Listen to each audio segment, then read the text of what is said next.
Bismillahirrahmanirrahim. Assalamualaikum warahmatullahi wabarakatuh. Halo teman-teman, ketemu lagi sama Bu Nisa di kelas TPA 3.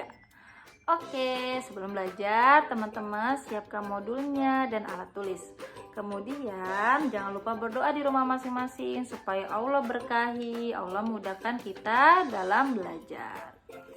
Oke, sekarang buka modulnya halaman 9. Kalau sudah, Bu Nisa akan jelaskan materinya, yaitu tentang Asmaul Husna. Diperhatikan baik-baik, didengarkan baik-baik, dipahami baik-baik, oke? Oke, Asmaul Husna itu secara bahasa ada dua kata, jadi al-asma dan husna. Al-asma itu artinya nama-nama, kemudian husna itu artinya yang baik. Jadi kalau digabungin artinya nama-nama yang baik. Nah, menurut istilah Asmaul Husna itu artinya nama-nama yang melekat dan menjadi sifat Allah.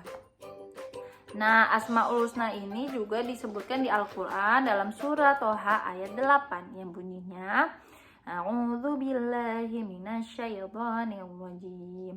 Allahu la ilaha illahu huwa lahul asmaul husna. Ya, artinya dialah Allah, tidak ada selain Dia yang mempunyai nama-nama yang terbaik.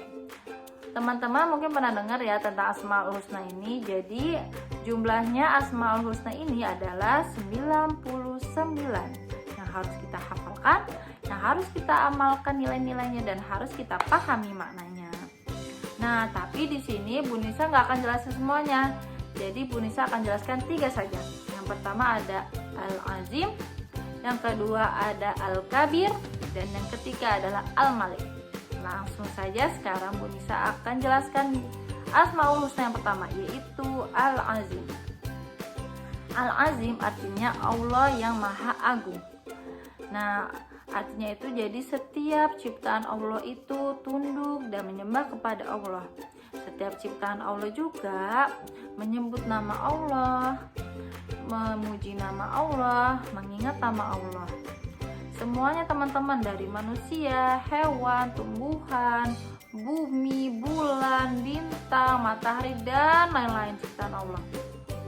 Nah, tidak ada satu zat pun yang mempunyai kekuasaan tertinggi selain Allah Subhanahu wa Ta'ala.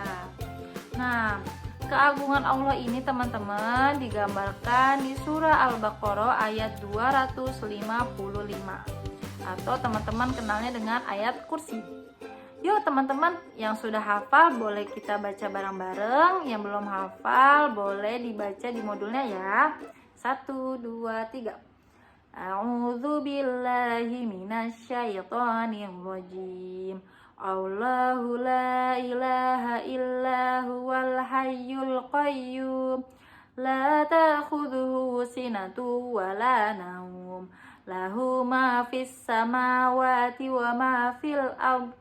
Man dzalladzi yashfa'u 'indahu illa bi'idznih.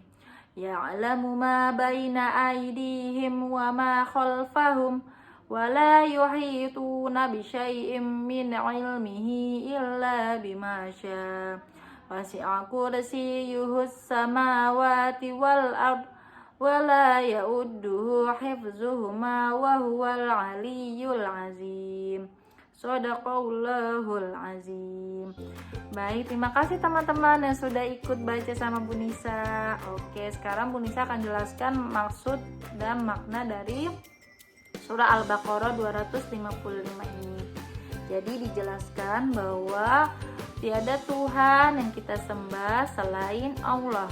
Allah juga tidak merasa ngantuk, Allah juga tidak tidur, tidak makan, tidak merasa lapar. Tidak seperti manusia yang merasakan ngantuk. Kalau ngantuk kita tidur, kalau kita juga merasakan lapar, kita juga makan. Dan semua yang ada di muka bumi ini, semua yang ada di langit itu punyanya Allah, ciptaan Allah. Kemudian Allah itu mengetahui apapun teman-teman, mau yang ada di depan, mau yang ada di belakang, mau yang ada di kanan, mau yang ada di kiri, Mau yang terlihat jelas, mau yang tersembunyi, semuanya Allah tahu teman-teman. Walaupun teman-teman kita itu nggak tahu, walaupun orang-orang nggak tahu, tapi Allah itu tahu semuanya, semuanya. Nah, berarti di ayat ini sudah dijelaskan, dapat kita ketahui bahwa betapa agungnya Allah Subhanahu wa Ta'ala. Baik, kemudian kita lanjut yang kedua, yaitu Al-Kabir. Al-Kabir ini artinya yang maha besar. Nah, sifat Allah Al-Kabir ini dapat dibuktikan teman-teman dengan ciptaan-ciptaan Allah, baik yang ada di bumi, baik yang ada di langit, mau yang ada di darat, mau yang ada di laut, mau yang ada di udara teman-teman. Dan semuanya ciptaan Allah itu semuanya insya Allah itu bermanfaat bagi ciptaannya, bagi manusia dan bagi makhluk hidup lainnya. Contohnya teman-teman, matahari. Coba bayangkan kalau kita nggak ada matahari, kita akan merasa kedinginan terus, akan merasakan gelap gulita terus teman-teman. Jadi setiap hari kita hanya merasakan malam hari aja kalau nggak ada matahari. Nah, kemudian selain itu ada laut yang terhampar luas, pantai yang terhampar luas. Coba teman-teman kalau misalkan lagi ke pantai, teman-teman mungkin suka bertanya-tanya gitu, itu ujungnya di mana ya, ujung lautnya, ujung pantainya. Nah, kita sebagai manusia mungkin nggak tahu, memang nggak tahu ujungnya, tapi Allah tahu karena saking luasnya kan teman-teman pantai dan laut itu. Kemudian Allah menciptakan juga gunung-gunung yang tinggi, Allah menciptakan air juga teman-teman yang melimpah, yang banyak, yang bisa kita minum, buat mandi, buat nyuci piring, buat nyuci baju, buat diminum juga.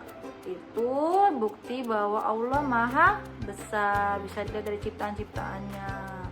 Dari gunung yang tinggi tadi, terus laut yang luas sekali, terus juga langit juga yang luas warna biru itu juga, itu termasuk bukti dari Allah itu Al-Kabir, yang maha besar. Kemudian selanjutnya yang ketiga adalah Al-Malik, yang artinya yang maha raja.